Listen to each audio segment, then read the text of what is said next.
à l'origine de cette végétation ou de cet écosystème qu'on a. Et en troisième position, on va essayer de parler, ou sinon de travailler sur la détermination de l'air minimal. Théoriquement, c'est fait en classe, mais aujourd'hui, on va faire ça en pratique.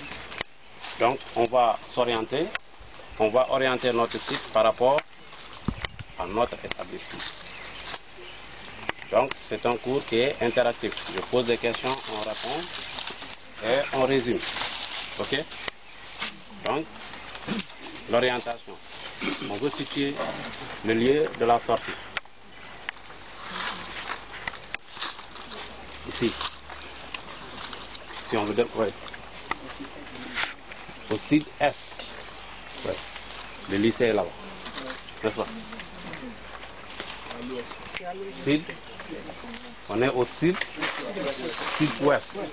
Un peu au sud du lycée, mais à l'ouest. Donc on est au sud-ouest du lycée. Ok. On est d'accord qu'on est au sud-ouest. Autre chose, il faut qu'on arrive à donner les autres coordonnées pour avoir un bon repère. Il faut qu'on arrive à donner le climat, c'est là où il y a la température. Ouais, avant ça, l'heure d'arrivée. Donc, qui fait quelle heure présentement? 15 heures. 15 heures. Avant de parler l'heure d'arrivée, on peut parler l'heure de rencontre, l'heure de départ. Bon, c'est pas grave, on peut tout simplement retenir l'heure à laquelle on est là. Et l'autre chose qui va plus nous parler, ou plus donner des informations par rapport à l'étude qu'on va mener sur le terrain, c'est quoi? Il y a l'heure, il y a la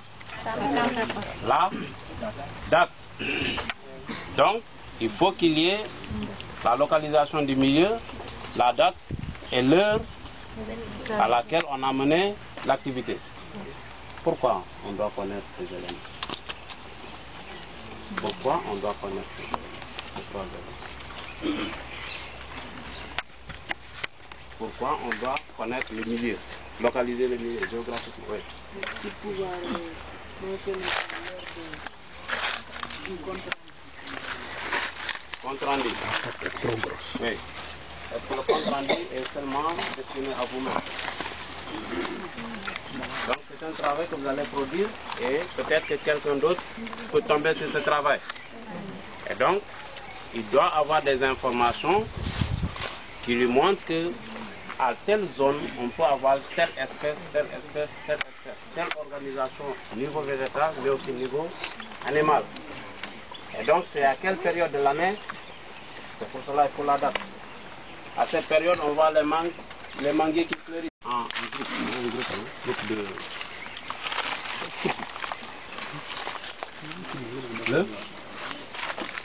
Lumière. La lumière.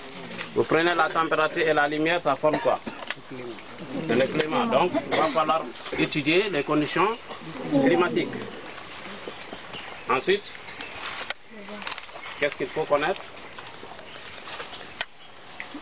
On connaît le climat. Qu'est-ce qu'il faut connaître? Oui. Non, les conditions. Les conditions. Il faut connaître les conditions qui règnent dans le sol.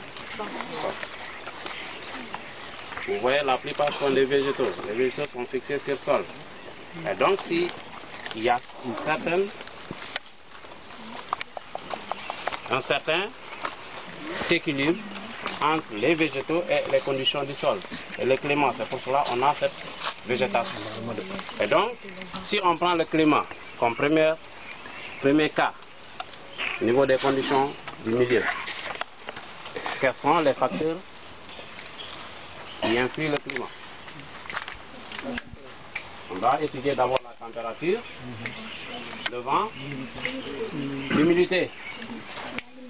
et la lumière. Donc, on a 4 éléments, donc 4 facteurs écologiques qui sont liés au climat.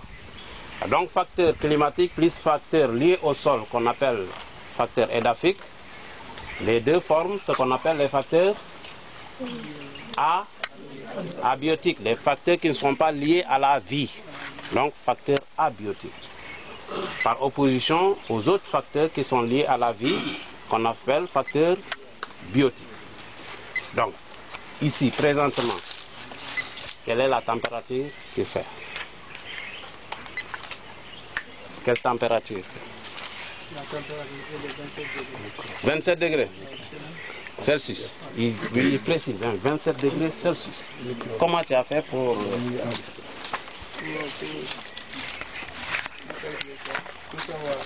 Comment on va faire?